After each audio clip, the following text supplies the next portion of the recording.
Welcome back to another speculation video on the all-new 2022 Toyota Tundra. If you guys caught my last two videos, I gave some of my predictions on what we're going to see in terms of pricing and fuel economy on the all-new Tundra, and today we're going to be talking about reliability. Now, the Toyota brand name is synonymous with reliability, and a lot of people will buy a Toyota simply because they feel with a pretty good level of confidence that whatever they buy with that logo on the front is going to be pretty reliable, and that's a pretty safe assumption overall given the history of Toyota. One of the ways that Toyota does this is that they tend to make pretty small incremental changes to their vehicles, and they steer clear from complicated technology, which is very evident in the second generation model of the Tundra. It was introduced all new in 2007, and if you went and bought a brand new 2021 Toyota Tundra off the lot right now, it's going to have essentially the same 5.7 liter V8 that you got on that 2007 model 14 years ago. And this is the reason why people are a little bit concerned about the third generation model of the Tundra, because it is all new from the ground up. It's got two turbos, which Toyota generally steers clear from.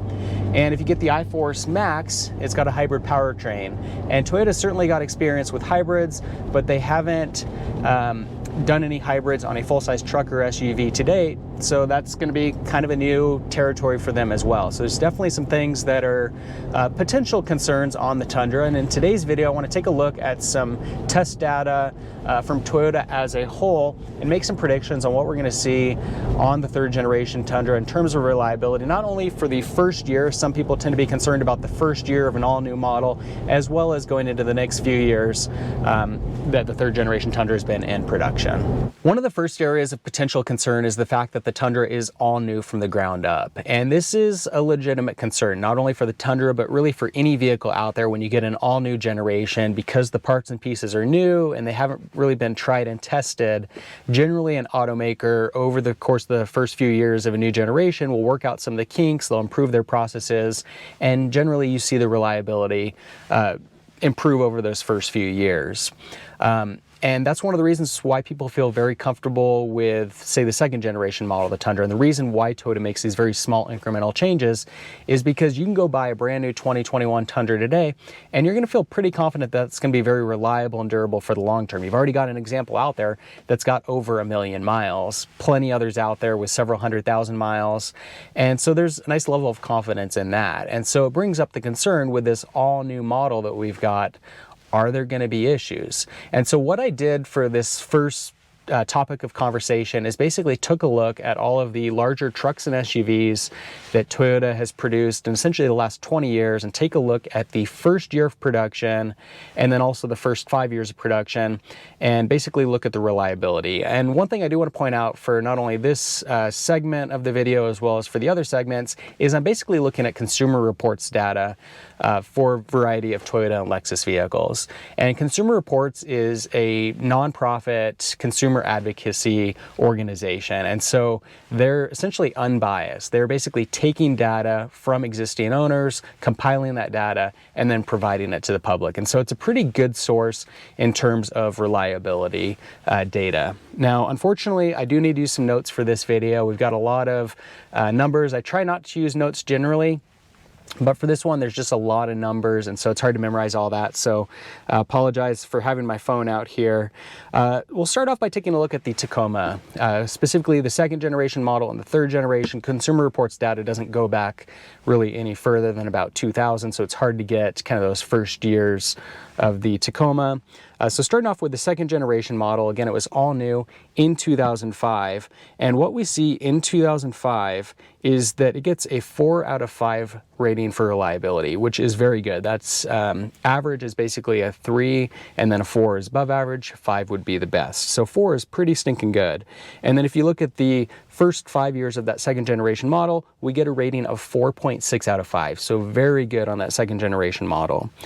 Jump forward to the third generation model, first year in 2016, it gets a rating of 4. And then for the first 5 years, we get a 3.8, which isn't as good, but it does still put it above average. Then we'll take a look at the Tundra. First generation model, the Tundra, all new. You know, they did have the T100 prior to that, but the first generation of the Tundra was a brand new vehicle. In 2000, when that was introduced, it got a score of 4 out of 5. Again, better than average. First 5 years, we get a score of 4.4. Second generation model of the Tundra, in its first year, we get a score of 3, which again, it's not as good, but it still puts it at average, which isn't all bad. And then for its first 5 years, we get a score of 4. So again, above average in that first 5 years.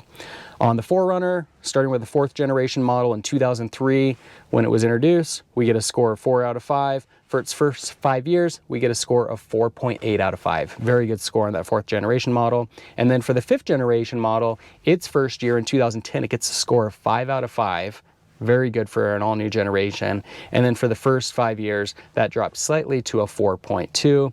FJ Cruiser, which is related to the 4Runner, was only rated for 2007, first year of production, and it gets a score of 5 out of 5 as well. So very impressive there. Then we've got the Highlander. First generation model in 2001 got a score of 5 out of 5. First 5 years, we get a 4.6 out of 5. Second generation model gets a score of 4 in its first year of production, 4.4 for its 5-year average, and then the 3rd generation model gets a score of 5 in its first year and a score of 5 out of 5. All 5 years of the 3rd generation model, the Highlander, get a score of 5 out of 5. So that is very impressive, perfect score. And if you take the average of all of those, you look at the first year of production on each of those models, first year average is a 4.3 out of 5, and the 5-year average is a 4.4 out of 5. So those are very impressive numbers. Again, legitimate concern. There are a few anomalies in there where you see that, yeah, maybe that first year is not as ideal, like the 2nd generation model, the Tundra, gets that 3 out of 5, and they make up for it later. But in general, even with an all-new first-year model Toyota that is a brand new vehicle, Toyota's got a pretty good track record of those being at least average and generally better than average, or the best option out there, the 5 out of 5. Back in 1997, Toyota ended production on the 3rd generation model of the Supra, and until 2015, with the release of the Lexus NX 200T, we don't see a single Toyota or Lexus vehicle with a turbocharger. They've since also added the Lexus IS, RS, LS, and LC models, as well as the all-new generation model of the Tundra.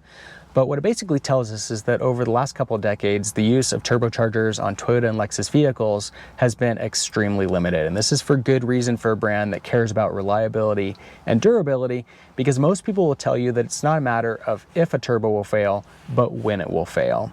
Now, Toyota has done some things with the all-new Tundra to try to expand the lifespan of those turbos, and so we'll see how that works out long term. Unfortunately, the test data for Toyota and Lexus vehicles is going to be pretty limited in this category because, again, they have only been producing turbos since 2015, and most of these models are produced in such low production numbers that Consumer Reports doesn't actually have enough data to present much in terms of reliability. Exception to that is the Lexus NX. That's a pretty popular vehicle, and so we do have data on that. Its first year score is a 4 out of 5, which is good, and then its 5-year average is a 4.4 out of 5, which is better. But the one area of concern here is that if you look at just the engine on the NX, its first year it gets a score of 1 out of 5, and its 5-year average is a 3.4 out of 5. So even though overall the vehicle gets a pretty good score in terms of reliability, the engine doesn't look all that good. The other thing that's worth noting here is that Consumer Reports is looking at the NX collectively, so they're not isolating the various models. Some NX models come with the turbo and some don't. So that data gives us a little bit of information, but it doesn't really give us a ton. And then we also get information for the Lexus LS. And this is an important comparison because the LS has a lot in common with the Tundra. Both models have a 3.5 liter 6-cylinder, and the LS is available in either a standard gas model or a hybrid model, just like the Tundra. So there's a lot that's actually similar between these powertrains. The design of the hybrid powertrain is a little bit different on the Tundra, but otherwise there's a lot that's very similar between these two models. Unfortunately, the Lexus LS gets a score of 1 out of 5 in its only year that's on the scale. That was 2018, and there's not enough data for 2019 or 2020. So that's a little bit of a concern for sure. One thing that gives me a little bit of confidence there is that at least with the LS, that was in 2018, and generally, even if Toyota has a bad first year of production, they rebound after that. So any of those models that you see where the score is a little bit low, it doesn't tend to be a consistent pattern like you might see with a brand like Land Rover, where across the board it gets a bad score every single year. At least with Toyota and Lexus models, generally if something's bad, they correct it and it looks a lot better going forward. So the hope here would be that even if this powertrain had some issues on the LS in 2018, by the time we see it on the 2022 Tundra, they've corrected those issues. Toyota's been doing hybrid powertrains for a long time now, but this is still going to be the first full-size truck or SUV that we've seen from the brand with a hybrid powertrain, and so it certainly brings up the question in terms of reliability. Should there be concern here, and what are we going to see in terms of reliability between the standard iForce and the iForce Max powertrain? The data on this is actually quite interesting. We take the same methodology, basically looking at Toyota and Lexus vehicles that have had hybrid powertrains and looking at that first year of reliability as well as the first 5 years. The Prius first generation model, they only had enough data for the 2002 model year of the first generation. It gets a 3 out of 5, so not ideal, but it still puts it at an average score. The second generation model, introduced for the 2004 model year, gets a 4 out of 5 score, and then its 5-year average is a 4 out of 5 again. The third generation model, the Prius, this is pretty impressive. It gets a 5 out of 5 score for its first year in production, 2009 model year, and then for those first 5 years, it gets a 5 every single year. Same thing for the fourth generation model. Perfect 5 out of 5 for its first year of production and for the first 5 years.